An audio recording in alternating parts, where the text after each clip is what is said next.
তো আজকে আমার কাছে দুইটা জিনিস আছে। তো এই দুইটা জিনিসই খুবই গুরুত্বপূর্ণ আমার জন্য, বিশেষ করে ট্রাভেল করার জন্য। তো আমি দেখাচ্ছি এই দুটো বক্সের ভিতরে কি কি জিনিস আছে।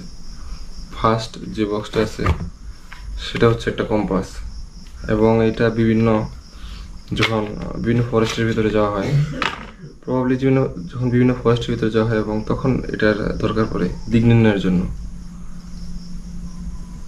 এটা হচ্ছে কম্পাসটা, দিক নির্ণয় করা যায় এটা দিয়ে।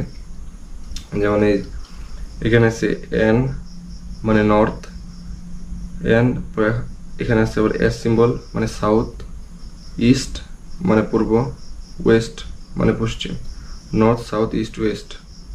এবং এটা দ্বারা মোটামুটিভাবে কোথাও গেলে দিক হারানো লাগে না, আর দিক খুঁজে পাওয়া যায়।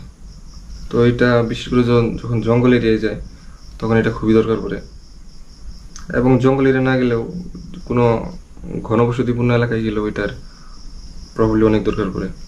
তো সেকেন্ড যেটা আছে সেটা এখন খুলে দেখাচ্ছি একটু। তো এটা হচ্ছে কম্পাস। তো এটা আপাতত সাইডে রেখে এখন যে সেকেন্ড যে জিনিসটা আছে সেটা হচ্ছে একটা camera case.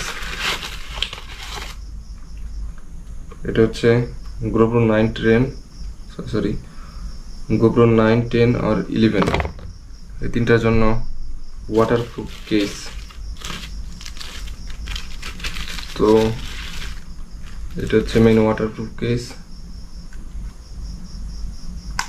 And I think এটা এইভাবে খুলতে হয়। অ্যান্ড এইখানের ভিতরে অ্যাকশন ক্যামেরাটা থাকে, এবং অ্যাকশন ক্যামেরা এখানে রেখে এটা এইভাবে নাকি এই যে এইভাবে লাগাতে হয় এটা। আর এটা কোনো হেলমেট বা কোনো মাউন্টের মধ্যে লাগিয়ে বা ট্রাইপডের মধ্যে লাগিয়ে বৃষ্টির মধ্যে, বিশেষ করে বৃষ্টির মধ্যে এটাতে শ্যুট করা হয়। এবং পানির নিচে যখন যখন পানির গভীরতা 15 মিটার হয় বা 15 মিটারের বেশি হয় তখন এটা ব্যবহার করা হয় আসলে। এবং এটা দিয়ে পানির নিচে সুন্দরভাবে স্মুথলি ভিডিও করা যায়।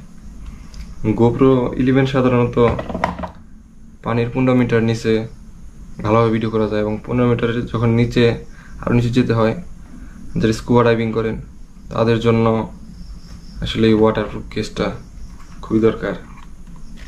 তো আমার এটা আনার মূল কারণ হচ্ছে অনেক সময় বৃষ্টি থাকে, বৃষ্টির মধ্যে ভিডিও তৈরি করতে হয়। তো সেসব ক্ষেত্রের জন্য এটা আনা।